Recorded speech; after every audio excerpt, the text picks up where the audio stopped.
En janvier dernier, une dizaine de membres de l'équipe de France d'haltérophilie est venue en stage en Guadeloupe.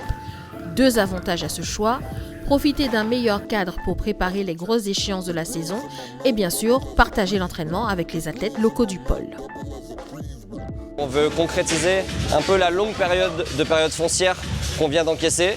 Et mardi, ils ont fait l'épaulé jeté où pour la plupart, ils ont battu leur record. Aujourd'hui, c'était l'arraché. C'est en fin de semaine. Il y a eu l'épaulé jeté très lourd mardi, donc forcément, c'est un jour qui est un peu plus dur. Mais on les attend quand même sur leur meilleure barre. Et aujourd'hui, ils montrent qu'ils sont capables, malgré une charge de travail élevée, de pouvoir les réaliser.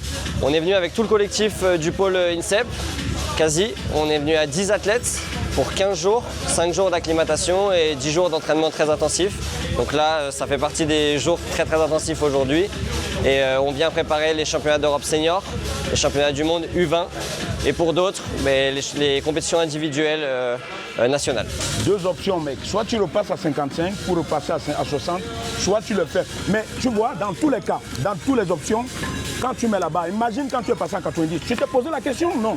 Tu es rentré dedans. Moi, mes objectifs, c'est d'aller aux Europes seniors là, en Géorgie. Je suis très proche des minima, normalement il n'y a aucune raison que j'y aille pas. Donc là, si on prend dans l'ensemble des athlètes, il y a une petite partie qui va préparer les Europes seniors, les plus grands. Et après, il y en a qui vont aller préparer les mondes juniors. Et les autres, ils sont sur le projet à long terme, ils préparent des compétitions à venir. Après, l'INSEP, on connaît, donc ça nous fait du bien aussi de bouger et de changer d'atmosphère. Donc franchement, c'est que du plus, voilà, exactement. Le groupe de la Guadeloupe est quand même super accueillant et voilà, les infrastructures sont super bien et on s'entraîne dur. C'est pas facile, c'est fatigant, mais on s'entraîne bien et c'est ça qui compte. On est vraiment tous hyper soudés malgré la différence d'âge, parce que la plus jeune a 13 ou 14 et le plus vieux en a 23.